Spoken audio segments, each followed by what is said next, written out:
तो हाँ भाई, सारा ने प्यार भरी राम राम। उम्मीद करूँ सारा बढ़िया होगा, मस्त होगा, बिंदास होगा। तो अपने राजस्थान की ज्योग्राफी का आज एक नया टॉपिक है जिसका नाम है राजस्थान की झीलें। छोटा सा टॉपिक है, ज्यादा बड़ा है नहीं, प्यारा सा टॉपिक है। सबको पता है कि झीलें सिर्फ दो प्रकार की होती हैं। एक तो वो झीलें जिनमें खारा पानी होता है, उनको हम कहेंगे खारे पानी की झीलें। एक वो झीलें जिनमें मीठा पानी होता है, तो वो होती है मीठे पानी की झीलें। बस झीलें दो प्रकार की होती हैं। यही अपना टॉपिक था। बताओ अब अगला टॉपिक मैं कौन सा कराऊं। इतना ही टॉपिक था, हो गया। राजस्थान में झीलें दो प्रकार की होती हैं। एक तो खारे पानी की झीलें हैं, दूसरी अपने मीठे पानी की झीलें हैं। खारे पानी की झीलों में खारा पानी पाया जाएगा, मीठे पानी की झीलों में मीठा पानी पाया जाएगा। ओके। मुझे फटाफट ये बताओ कमेंट करके तुम का राजस्थान में सबसे ज्यादा कौन सी झीलें पाई जाती हैं। अगर मैं तुमसे सिंपल सा क्वेश्चन पूछ लूं कि राजस्थान में सबसे ज्यादा खारे पानी की झीलें पाई जाती है या मीठे पानी की झीलें पाई जाती हैं, मुझे जल्दी से बताओ। इसका आंसर मुझे जल्दी से दो। सर एक बात तो समझ में आती है कि चलो मीठे पानी की झीलें हैं, उनसे तो हम पानी पी लेंगे, सिंचाई कर लेंगे। लेकिन खारे पानी की झीलें क्या काम आती हैं। खारे पानी की झीलों से नमक का उत्पादन किया जाता है भाई। ठीक है, इनसे नमक बनाया जाता है। बहुत बढ़िया।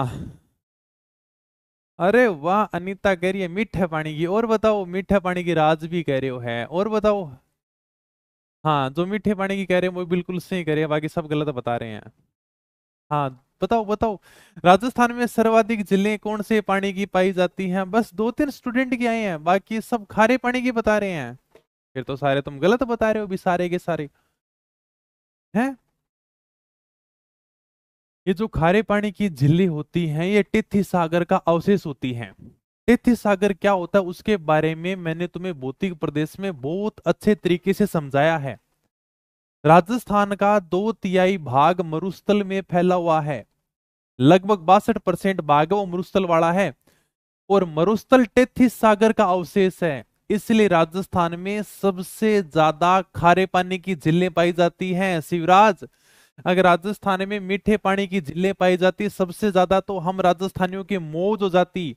पानी की कमी नहीं रहती हमारे। लेकिन हमारा दुर्भाग्य है कि हमारे राजस्थान में सबसे ज्यादा खारे पानी की झीलें पाई जाती हैं। क्यों पाई जाती हैं?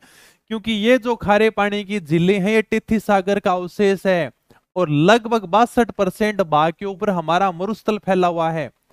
जहां पर मरुस्थलीय भूमि होगी, तुम उम्मीद करते हो क्या वहां पर मीठा पानी हो सकता है? नहीं हो सकता सर, तो नॉर्मल सी बात थी। राजस्थान में सबसे ज्यादा खारे पानी की झीलें पाई जाती हैं। तो आज अपन सबसे पहले कौन सी पढ़ेंगे? खारे पानी की झीलें। ये बताओ कि कौन सा ऐसा जिला हो सकता है जहां पर सबसे ज्यादा खारे पानी की झीलें पाई जाती हैं? नागौर। पहले नागौर था, वर्तमान में डिडवाना कुचामन होगा नए जिलों के हिसाब से। आज अभी शुरुआत करते हैं। सबसे पहले मैंने ये लिखा कि देखो झीलें दो प्रकार की होती हैं। एक तो होगा खारे पानी की झीलें, जिनमें खारा पानी पाया जाता है, उस पानी से हम नमक बनाते हैं। दूसरा होगा मीठे पानी की झीलें, जिसका पानी हम पीने के उपयोग में लेते हैं, सिंचाई के लिए उपयोग में लेते हैं।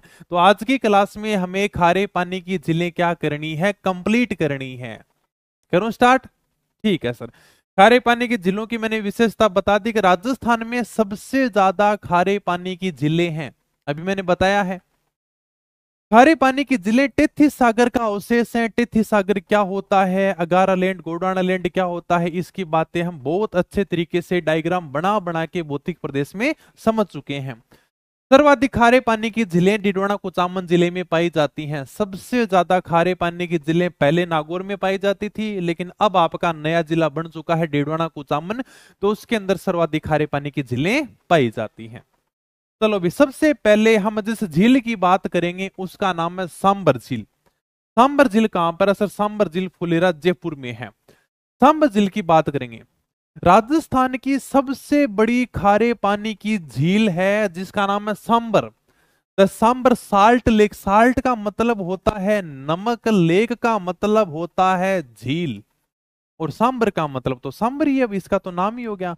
मतलब सांबर वाली नमक की झील राजस्थान की सबसे बड़ी खारे पानी की झील है, और भारत की दूसरी सबसे बड़ी है। अब तुम्हारे सबसे पहले मन में आएगा सर भारत की सबसे बड़ी खारे पानी की झील कौन सी है?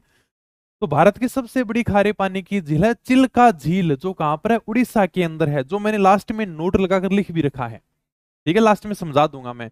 तो ये जो अपने सांबर झील है, ये राजस्थान की सबसे बड़ी खारे पानी की झील है। अगर नहीं देखी है किसी ने सांबर झील, तो आराम से फोटो देख सकता है। ये राजस्थान की सबसे बड़ी है, भारत की दूसरी सबसे बड़ी है। भारत की नंबर 1 कौन सी है सर? चिल्का झील है, जो उड़ीसा के अंदर है।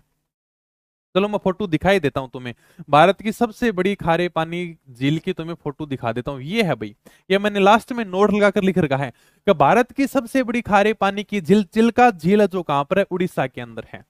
ओके, ठीक है।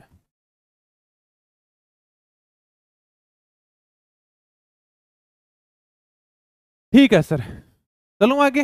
हाँ, ये सांबर झील राजस्थान के 3 जिलों में फैली हुई है। ये जो अपने सांबर झील है, ये राजस्थान के 3 जिलों में फैली हुई है। कहां कहां सर? ये जयपुर के अंदर फैली हुई है, अजमेर के अंदर फैली हुई है, और डिडोना कुचामन में फैली हुई है। सांबर झील राजस्थान के 3 जिलों में फैली हुई है, जयपुर, डिडोना कुचामन और अजमेर में। अगर आप ऊपर से जाकर सांबर झील की फोटो देखोगे तो आपको इस प्रकार से दिखाई देगी। मतलब कहीं पर ये थोड़ी सी कम दिखाई देगी, कहीं पर चौड़ी दिखाई देगी, और कहीं पर और भी ज्यादा चौड़ी दिखाई देगी, ऊपर से ज्यादा। ये मतलब सांबर झील के ऊपर से फोटो है। अगर मैं इसकी लंबाई की बात करूं तो सांबर झील की लंबाई है सर 32 किलोमीटर, और इसकी जो चौड़ाई है वो है 3 से लेकर 15 किलोमीटर तक। सर 3 से 15 किलोमीटर कैसे है? कि सर लंबाई तो समझ में आती है कि चलो इस सांबर झील की लंबाई तो 32 किलोमीटर है, लेकिन चौड़ाई 3 से 15 किलोमीटर कैसे है? कहीं पर इसकी चौड़ाई 3 किलोमीटर होगी, कहीं पर 4 किलोमीटर होगी, कहीं पर 10 किलोमीटर होगी, और कहीं पर सांबर झील बहुत ज्यादा चौड़ी है, वहां पर इसकी चौड़ाई 15 किलोमीटर होगी। मतलब ये पूरी फिक्स नहीं है। ठीक है, कहीं पर कम है, कहीं पर ज्यादा है। ओके। हाँ, क्या कमेंट किया है तूने? एक मिनट यार, कमेंट देख लेते हैं। भाई ने कुछ कमेंट किया है तूने?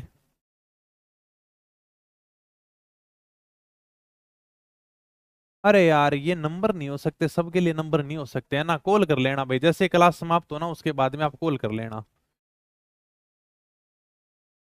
ठीक है, तो जिसको भी अन्य को कोई बात करनी हो तो आराम से कॉल कर लेना। चलो भैया जाओ। तो राजस्थान के 3 जिलों में फैली हुई है, जयपुर है, डिडोना कुचामन है, और अजमेर के अंदर। आपने देख लिया, ये राजस्थान के 3 जिलों में फैली है। ये आपका जयपुर रहा, इधर आपका अजमेर रहा, इधर आपका डिडोना कुचामन रहा। तो राजस्थान के 3 जिलों में फैली है। अगर लंबाई की बात करें तो लंबाई तो फिक्स रहेगी। इसकी लंबाई कितनी है सर? लंबाई तो आपने बता दी 32 किलोमीटर, इसकी लंबाई 32 किलोमीटर है, लेकिन चौड़ाई कहीं पर कम है, कहीं पर ज्यादा है। मतलब देखो 3 मिलेगी, लेकिन 3 से लेकर 15 किलोमीटर के बीच में इसकी चौड़ाई है। राजस्थान की 3 जिलों में फैली है, लंबाई 32 किलोमीटर, चौड़ाई 3 से 15 किलोमीटर। एक बार एग्जाम में इसका अक्षांश और देशांतर भी पूछ लिया था। अक्षांश तो नहीं पूछा, लेकिन इसका देशांतर पूछा है। तो सांबर जिले 27 से 29 डिग्री उत्तरी अक्षांश और 74 से 75 डिग्री पूर्वी देशांतर के बीच में है। ठीक है। हाँ, अरे तो रुक जाओ, अरे तुम कमेंट करने, बाकी कोई प्रॉब्लम हो तो मैं आराम से क्लास के बाद में कॉलिंग के ऊपर बैठ जाऊंगा। जिसको भी बात करनी हो आराम से बात कर लेना। ठीक है, बोल देना सर ने क्लास में बोला था कि हमें है वो बात करनी है। ठीक है, तो वो करवा देंगे बात। चलो आगे अब। तो ये थोड़ा सा अक्षांश और देशांतर ध्यान रखना। अक्षांश देशांतर क्या होते हैं, शुरुआत की कक्षा में हमने पढ़ लिया है। तो सांबर 27 से 29 डिग्री उत्तरी अक्षांश और 74 से 75 डिग्री पूर्वी देशांतर के बीच में है। चलो सर, नॉर्मल सी 3 बातें बताइए, समझ में आ गया? ठीक है सर, चलो। सांबर झील में 4 नदियां अपना पानी लेकर आती हैं। खारी है, मेंथा है, खंडेला है। ये 3 नदियां उत्तर दिशा से अपना पानी लेकर आती हैं, और एक नदी है रूपनगढ़, जो अपना पानी दक्षिण दिशा से लेकर आती है। इन नदियों के बारे में हमने पहले पढ़ लिया है। देखो भी, सांबर जिले में 4 नदियां अपना जल लेकर आती हैं। किताब में आपकी ये फोटो भी दे रखी है। ये जो आपको बीच में फोटो दिखाई दे रही ना, ये ओरिजिनल सांबर झील की फोटो है। पहले मैं सोच रहा था कि यार डायग्राम बना के मैं सांबर झील दूं, लेकिन मैंने कहा डायग्राम यार ओरिजिनल लेते हैं। ये जो आपको बीच में फोटो दिखाई दे रही ना, ये ओरिजिनल सांबर झील है भाई। अगर किसी ने नहीं देखी है तो देखने की जरूरत ही नहीं है। क्यों सर? क्योंकि मैंने किताब में ही दिखा दी। यह आपकी ओरिजिनल सांबर झील है। इस सांबर झील में 4 नदियां अपना पानी लेकर आती हैं, ये भी अपने को ध्यान रखना है। एक नदी है खंडेला जो सीकर की तरफ से आती है और अपना जल लेकर कहां पर समाप्त कर देती है, सांबर में समाप्त कर देती है। ठीक है सर। एक नदी है मेंथा या मेंढा, ये उत्तर दिशा से आती है, ये भी उत्तर दिशा से आती है, ये भी उत्तर दिशा से और ये भी उत्तर दिशा से आती है, तीनों मतलब ऊपर से आ रही हैं। ये उत्तर दिशा से आती है और ये भी अपना पानी कहां पर लेकर आती है, सांबर में लेकर आती है। एक नदी है खारी जो डिडवाना कुचामन की तरफ से आती है और यह भी अपना पानी सांबर झील में लेकर आती है। 3 ऐसी नदियां हैं जो अपना पानी उत्तरी दिशा से लेकर आएंगी। एकमात्र ऐसी नदी है रूपनगढ़ जो अपना पानी दक्षिण दिशा से लेकर जाएगी भाई। ठीक है, ये जो अपना पानी है किस दिशा से लेकर जा रही है, दक्षिण दिशा से लेकर जा रही है, तो ये अपने को ध्यान रखना है। रख लोगे ध्यान में? ठीक है, चलो आगे। ओके सर, नॉर्मल सी बातें बताएं। सांबर जिले में 4 नदियां अपना जल लेकर आती हैं। कौन कौन सी 4 नदियां? 3 ऊपर से आती है, एक नीचे से आती है।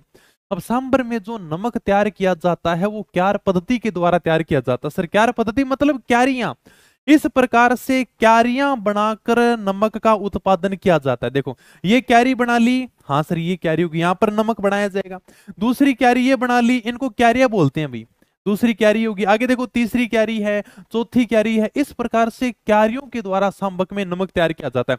खुद फोटो देख लो, ये जो अपने व्यक्ति लगे हुए ये क्या कर रहे हैं, सांबर में नमक तैयार कर रहे हैं। सांबर में क्यार पद्धति के द्वारा नमक तैयार किया जाता है। सर्वाधिक नमक कौन सी नदी लेकर आती है? मेंथा नदी। भी थोड़ा सा ध्यान रखना, इन 4 नदियों में सबसे ज्यादा जो नमक लेकर आती है ना, सबसे ज्यादा लवणता लेकर आती है वो यानी कि मेंथा या मेंढा नदी लेकर आती है। ये एक बात भी थोड़ा सा ध्यान रखना कि सांबर जिले में सर्वाधिक नमक कौन सी नदी लेकर आती है, तो मेंथा नदी सांबर जिले में सर्वाधिक नमक लेकर आती है। क्यार पद्धति वाला मैंने बता दिया। सांबर जिले देश की सर्वाधिक नमक उत्पादन वाली झील है। एक बात और ध्यान रखना, मतलब अगर देश में नमक उत्पादन हो रहा है 100%, तो उसमें से सबसे ज्यादा नमक का उत्पादन सांबर झील कर रही है। देश के कुल नमक उत्पादन का 8.7% नमक उत्पादन सांबर जिले अकेली कर रही है। तो ये बात भी अपने को ध्यान रखनी है। सांबर जिले में क्यार पद्धति के द्वारा नमक तैयार किया जाता है। सांबर जिले देश की सर्वाधिक नमक उत्पादन करने वाली झील है, सबसे ज्यादा नमक का उत्पादन कर रही है, सर्वाधिक नमक उत्पादन कर रही है। ठीक है, पूरे भारत में सबसे ज्यादा नमक उत्पादन सांबर से होता है। भारत की सबसे बड़ी खारे पानी की झील चिल्का झील है उड़ीसा में। दूसरी बड़ी खारे पानी की झील सांबर झील है। लेकिन अगर बात करें कि सबसे ज्यादा नमक का उत्पादन कौन सी करती है, तो पूर्व भारत में सबसे ज्यादा नमक का उत्पादन करती है सांबर झील।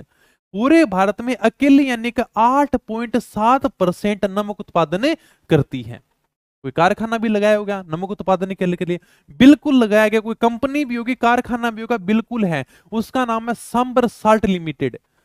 केंद्र सरकार के द्वारा 1964 में यहां पर नमक का उत्पादन करने के लिए कारखाना लगाया गया, फैक्ट्री लगाई गई, उसका नाम है सांबर साल्ट लिमिटेड।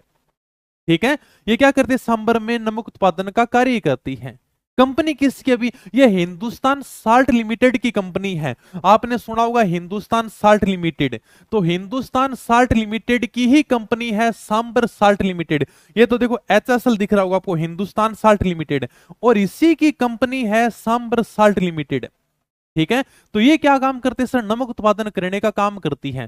केंद्र सरकार ने कहा कारखाना हम लगा के देखते हैं, कंपनी हम लगाएंगे, लेकिन हम इसके ऊपर पूरा पैसा नहीं लगाएंगे। 60 रुपए हम लगाएंगे, 40 रुपया राज्य सरकार लगाएगी। तो इसमें केंद्र की 60% हिस्सेदारी है और राज्य सरकार की इसमें 40% हिस्सेदारी है। रह जाएगा ध्यान में? ठीक है सर।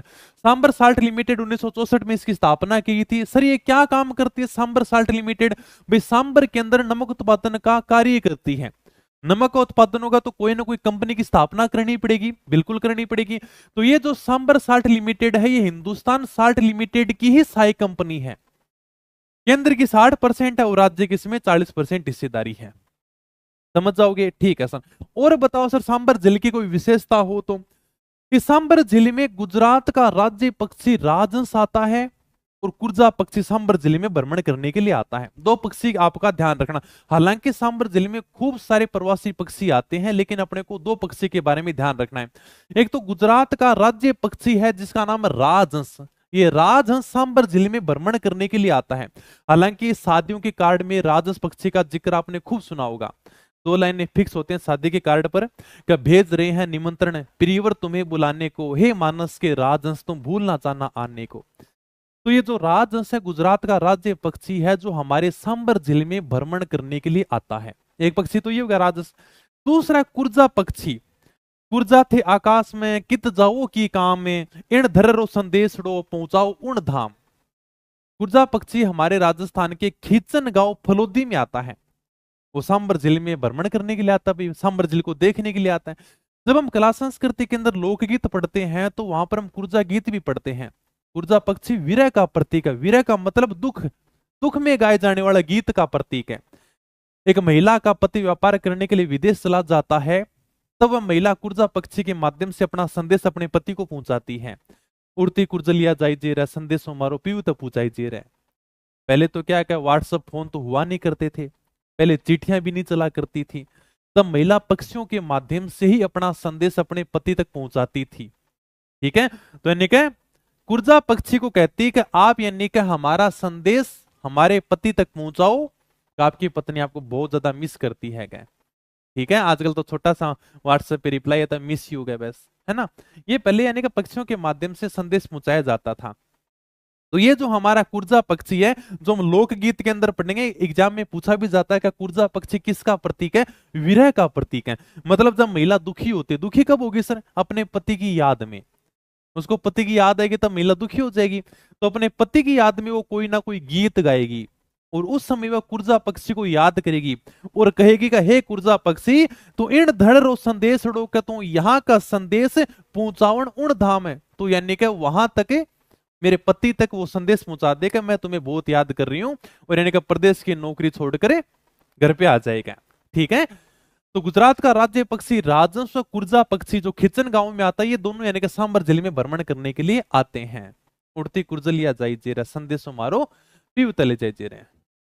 ठीक है, ओके।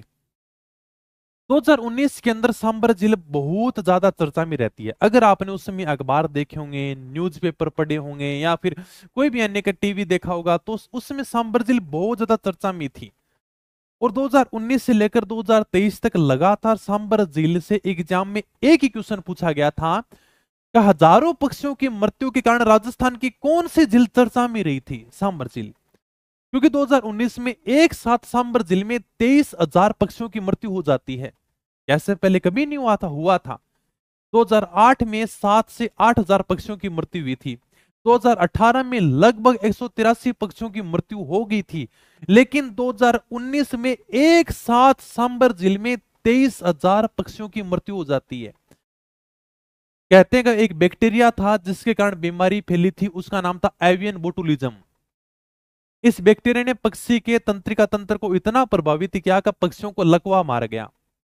हालांकि एक साथ इतने पक्षियों की मृत्यु का वैज्ञानिक कारण सही रूप से नहीं मिला, लेकिन फिर भी एक अनुमान लगाया गया कि सांबर झील का जो जल स्तर था एक साथ में नीचे गिर गया, और एक साथ में नीचे गिरा तो उसकी लवणता बढ़ गई, और वह लवणता वाला पानी पक्षियों ने पी लिया, जिससे एवियन बोटुलिज्म नामक बैक्टीरिया एक्टिव हो गया और उसने पक्षियों के तंत्रिका तंत्र को प्रभावित कर दिया।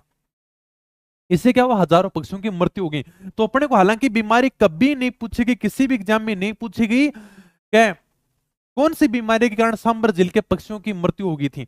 बस एक बात पूछी गई है कि 2019 में सांबर झील में एवियन बोटुलिज्म नामक बीमारी से हजारों पक्षियों की मौत हो गई थी। ठीक है, हाँ, पता नहीं भी कहां पर आता है गुर्जर। बीमारी कभी नहीं पूछी गई है, कभी भी नहीं पूछी गई है कि कौन सी बीमारी के कारण है वो पक्षियों की मृत्यु हुई। सिंपल सा एग्जाम में बार बार क्वेश्चन पूछा गया कि कौन सी झील हजारों पक्षियों की मौत के बाद में चर्चा में रही है, तो वो कौन सी झील थी, सांबर झील थी। ठीक है, तो आप फोटो उसमें देख भी सकते हो कि हजारों पक्षियों की मृत्यु हो गई थी। हालांकि वैज्ञानिकों ने खूब सारी खोजबीन की, बस एक यही अनुमान लगाया गया कभी एक साथ में यानी कि जल स्तर है वो नीचे गिरा था और वो लवणता वाले पानी बाबू पक्षियों ने पी लिया था, जिसके कारण इनकी क्या हो गई थी, मृत्यु हो गई थी। ठीक है, 1990 में सांबर झील को रामसर साइट में शामिल किया गया। सर ये रामसर साइट क्या है, इसकी अपन अभी बात करते हैं, रामसर साइट की भी चर्चा करेंगे, ये बात मैंने बताई थी। ठीक है सर, रामसर साइट देखो, रामसर है वो ईरान के अंदर एक शहर है। या फोटो देख सकते हो, ये जो आपको फोटो दिख रही है ये कौन से शहर की फोटो है, रामसर की फोटो। अभी ये ईरान के अंदर एक शहर है, ठीक है। यहां पर 2 फरवरी 1971 को आर्द्र भूमियों के संरक्षण के लिए सम्मेलन बुलाया जाता है, एक मीटिंग बुलाई जाती है। आर्द्र का मतलब होता है कि ऐसी भूमि जिसमें हमेशा जल रहे, जो हमेशा गीली रहे, उसे हम कहते हैं आर्द्र भूमि। अगर मैं अंग्रेजी में बात करूं तो इसका मतलब होता है वेट लैंड्स। वेट का मतलब होता है गीला, और लैंड्स का मतलब होता है भूमि, यानी कि गीली भूमि। ऐसी भूमि जो हमेशा जल के अंदर डूबी रहे, ऐसी भूमि को हम क्या कहते हैं, आर्द्र भूमि कहते हैं। इसके लिए 2 फरवरी 1971 को ईरान के शहर रामसर में सम्मेलन बुलाया जाता है, जिसमें खूब सारे देशों ने भाग लिया था। हालांकि भारत उसमें शामिल नहीं हुआ था। इस सम्मेलन में यह बात कहेगी कि हम यानी कि आर्द्र भूमि को संरक्षित करने के लिए कुछ प्रयास करेंगे। क्या जो भी यानी कि आर्द्र भूमि है विश्व के अंदर, हम उनको चिन्हित करेंगे और उनका संरक्षण करेंगे। यानी कि ऐसी भूमि का हमें संरक्षण करना है, उस भूमि में हमेशा क्या रहता, पानी रहता है। जो भूमि हमेशा जल के अंदर डूबी रहती है उसे हम कहते हैं वेटलैंड, मतलब आर्द्र भूमि। इसके लिए ईरान के शहर रामसर में सम्मेलन किया गया था, वही है रामसर स्थल, ठीक है। हालांकि 1971 के अंदर यह सम्मेलन बुलाया गया था, लेकिन यह बाद में 1975 के अंदर अस्तित्व में आता है। यह रामसर सम्मेलन है। राजस्थान के 2 रामसर साइट इसमें शामिल किए गए हैं। जैसे अगर मैं भारत की बात करूं तो भारत में लगभग यानी कि 90 रामसर साइट हैं।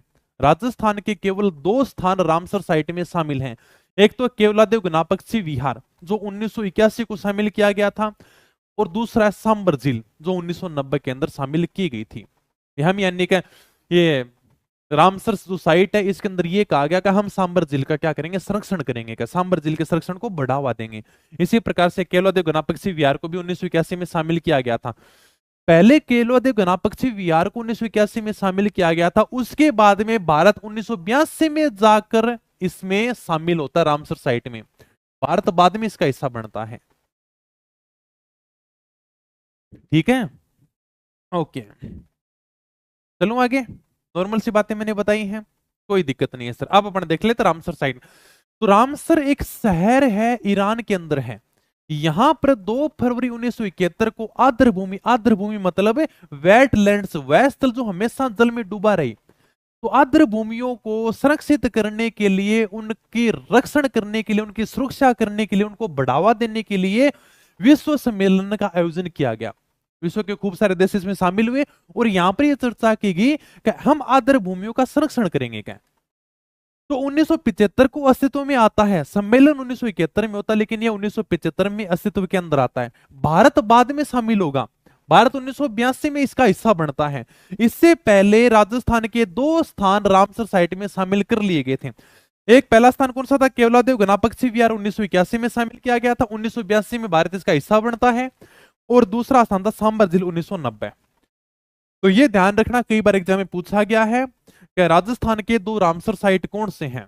एक तो केवलादेव गणापक्षी विहार 1981 में शामिल किया गया था, एक अपने सांबर झील है जो 1990 के अंदर शामिल की गई थी, ठीक है। केवलादेव गणापक्षी विहार अपन आगे पढ़ेंगे, जब अभ्यारण्य पढ़ेंगे तब। अभी आपकी सांबर झील आ चुकी है, तो सांबर झील के बारे में आपको ध्यान रखना है कि सांबर झील को 1990 के अंदर रामसर साइट में शामिल कर लिया गया था। रामसर साइट क्या समझ जाओगे ना, समझ जाएंगे सर। तो बस सांबर झील कंप्लीट है, इतनी बातें हैं। बताओ भी, हाँ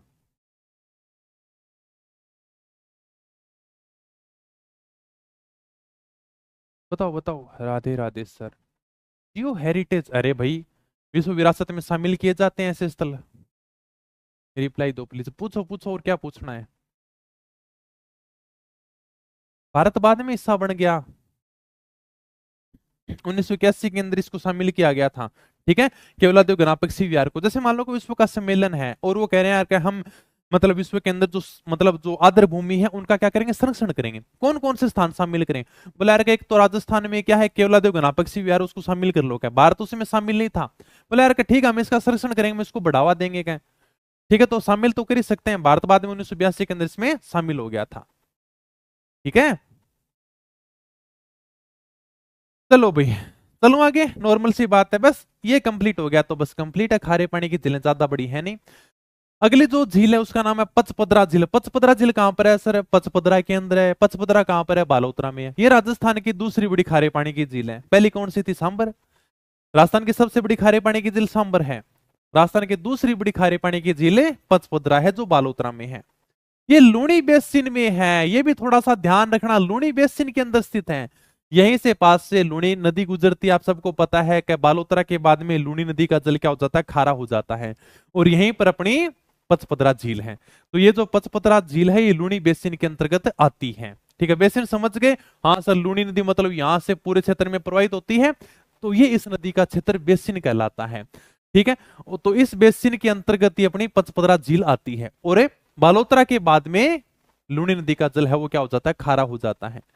इसका निर्माण कराया था पंचा भील ने। कहते हैं कि लगभग यानी कि 400-500 साल पहले पंचा भील ने पंचपदरा में जाकर एक खड्डा खोदा, एक सरोवर का निर्माण कराया और उसका नाम रख दिया पचपदरा झील। ठीक है, और ये बन गई राजस्थान की दूसरी सबसे बड़ी खारे पानी की झील। हालांकि इसका जो नमक है ना वो सबसे बढ़िया है। इतना बढ़िया नमक खाने के लिए सांबर का भी नहीं है। सबसे बढ़िया नमक है वो पचपदरा का मिलता है। क्यों सर? क्योंकि यहाँ के नमक में 98% सोडियम क्लोराइड पाया जाता है। नमक का रासायनिक सूत्र क्या होता है सर? नमक का होता है NaCl, मतलब सोडियम क्लोराइड। नमक के लिए जरूरी क्या? NaCl, sodium chloride. और इस पचपदरा के पानी के अंदर 98% सोडियम क्लोराइड पाया जाता। बताओ सबसे बढ़िया नमक होगा कि होगा सर? सबसे बढ़िया नमक पचपदरा का होगा, क्योंकि पंचपदरा के नमक में 98% सोडियम क्लोराइड पाया जाता है। इसलिए हम कहते हैं कि यहां का नमक सबसे बढ़िया है। लेकिन यहां पर एक जाति रहती है जिसका नाम है खारवाल, वो कहती है कि नहीं, इसका नमक इसलिए बढ़िया नहीं है कि यहां पर NaCl पाया जाता है। खारवाल जाति कहती है कि इसका नमक इसलिए बढ़िया है क्योंकि हम मोरली झाड़ी का प्रयोग करते हैं और उसके द्वारा नमक बनाते हैं। कैसे सर? यहां पर खारवाल जाति रहती है और जब वो नमक का उत्पादन करती है, जब वो नमक बनाती है ना, तो उसके ऊपर से मोरली झाड़ी घुमा देती है। एक झाड़ी होती है जिसका नाम है मोरली झाड़ी, और मोरली झाड़ी ऊपर से घुमा देती है और कहती है कि मोरली झाड़ी घुमाते हैं ना ऊपर से, इसलिए इसका नमक सबसे बढ़िया है। और इसे हम क्या कहते हैं? रेस्ता पद्धति कहते हैं।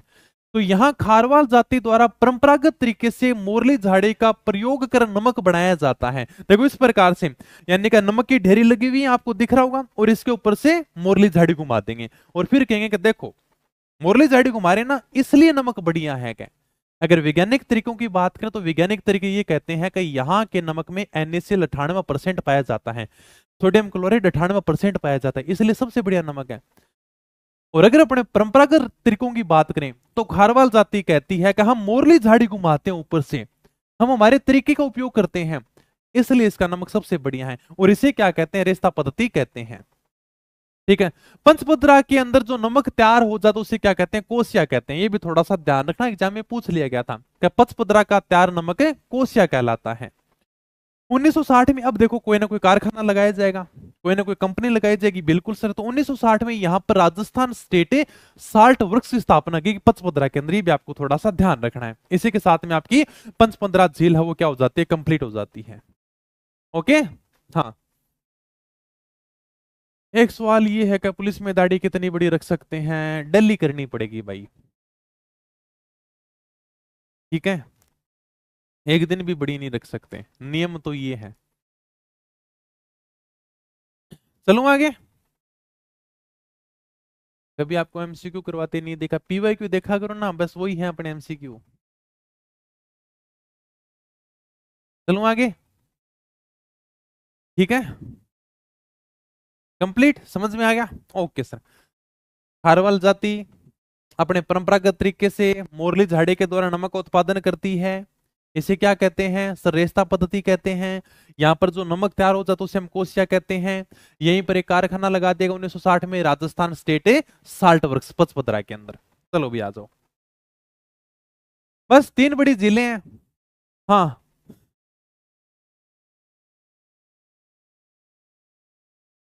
चलो ठीक है।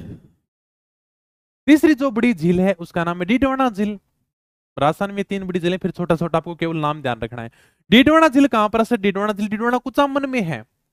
लेकिन जो डीडवाना झील है उसका नमक खाने योग्य नहीं है। पचपदरा का नमक खाने के लिए सबसे बढ़िया था। डीडवाना का झील जो नमक है वो खाने के लिए योग्य नहीं है। क्यों योग्य नहीं है? क्योंकि यहाँ पर सोडियम क्लोराइड नहीं पाया जाता, यहाँ पर सोडियम सल्फेट पाया जाता है। यहाँ के नमक में सोडियम सल्फेट पाया जाता है, और जिस नमक में सोडियम सल्फेट पाया जाता है जिसके पानी में, वो यानी कि नमक खाने योग्य नहीं होता। तो सर कुछ ना कुछ तो उपयोग करेंगे, बिल्कुल करो। इसका आप यानी कि कागज निर्माण में उपयोग कर सकते हो, चमड़ा उद्योग में इसका उपयोग कर सकते हो।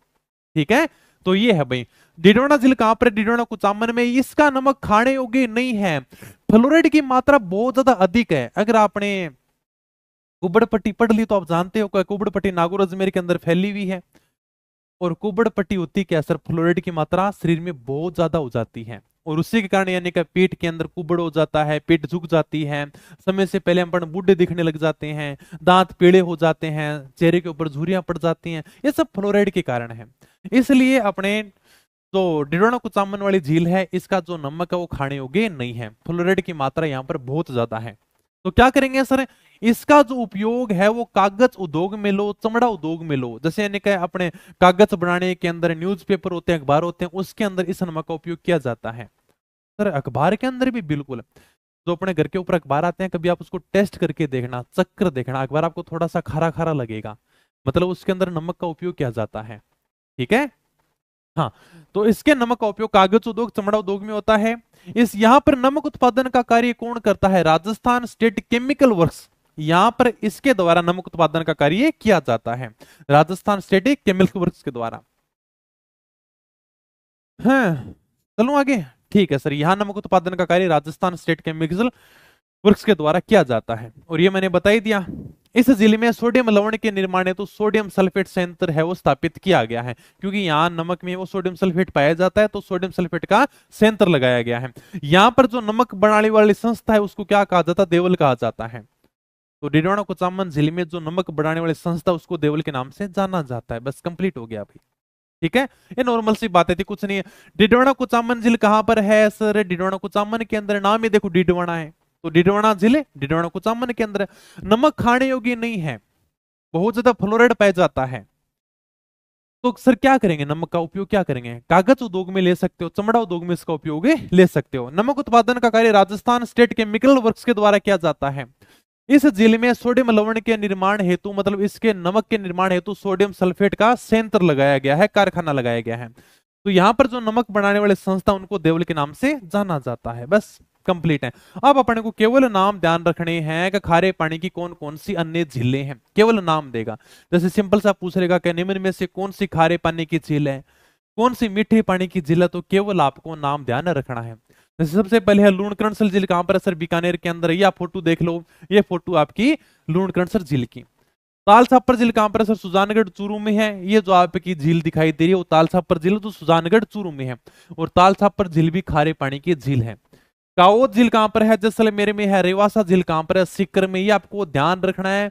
केवल इतना सा पूछेगा कि कौन सी झील खारे पानी की है, कौन सी झील मीठे पानी की है। तो अभी मैंने बताया कि लूणकरणसर झील बीकानेर में पाई जाती है, खारे पानी की झील है। ताल छापर झील सुजानगढ़ चूरू में पाई जाती है, खारे पानी की झील है। काओद झील जैसलमेर में है, यह भी खारे पानी की है। रेवासा सीकर में है, यह भी खारे पानी की है। इसके अलावा बाप और फलोदी दोनों जिले कहां पर है सर? दोनों जिले फलोदी में है, ये भी खारे पानी की झील है। कुचामन झील कहां पर है सर? डिडोना कुचामन में, ये भी खारे पानी की झील है। पोखरण झील कहां पर है सर? जैसलमेर में, ये भी खारे पानी की झील है। कोछोर झील सीकर में है, और डिगाना झील कहां पर है? नागौर में है। ये भी कैसी झील है सर? खारे पानी की झील है। केवल आपको नाम ध्यान रखना है। इसके अलावा नावा के अंदर एक आदर्श लवणीय फार्म स्थापित किया गया है, मतलब मॉडल साल्ट फार्म लगाया गया है।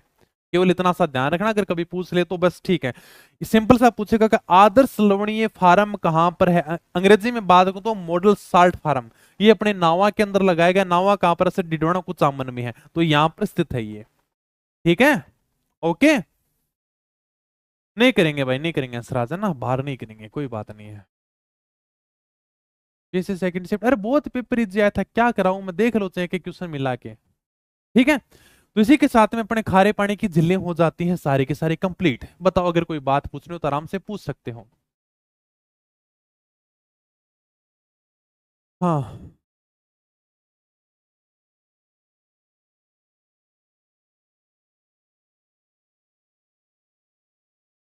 कंप्यूटर की क्लास यूट्यूब पे नहीं हो रही, ऐप के ऊपर हो रही है ना। अभी हुई थी, आज ही हुई थी। ठीक है। तो आपकी आवाज भारी भारी लग रही है हैं? हाँ यार ठीक है। ठीक है। खारे पानी की झीलें पढ़ लो कि नॉर्मल सी दो चार मैंने बातें बताई हैं, इनको सीधा सीधा अपने को याद करना है। नोट्स तुम्हारे पास में है ही, करेक्शन मैंने कुछ कराया नहीं है। इनको बढ़िया तरीके से पढ़ लेना, ठीक है। जिस प्रकार से आपके हाथ में किताब है उसी प्रकार से मैं टॉपिक है वो धीरे धीरे कंप्लीट करा रहा हूँ। तो देख लेना क्या कौन सा टॉपिक सर कब पढ़ाएंगे, तो आपको देखने की जरूरत ही नहीं है, अपने आप ही पता चल जाएगा। चलो भाई, समझ जाओगे ना। नॉर्मल सी दो दो चार चार बातें याद रखनी है, अगर रिवीजन करोगे तो आराम से, कोई भी चीज हार्ड नहीं है। कारखाने लगाए गए हैं, अरे कोई मतलब रेस्ता पद्धति है, अरे कोई परंपरागत तरीके से मोरली झाड़ी का उपयोग कर रहे हैं, अरे क्यार पद्धति है, नमक द्वारा तैयार किया जाता है। खारे पानी की झीलें हैं, नमक का काम किया जाता है। चलो ठीक है। जय भीम भाई। तो मिलेंगे फिर नई वीडियो में, तब तक धन्यवाद, थैंक यू, जय हिंद, जय भारत।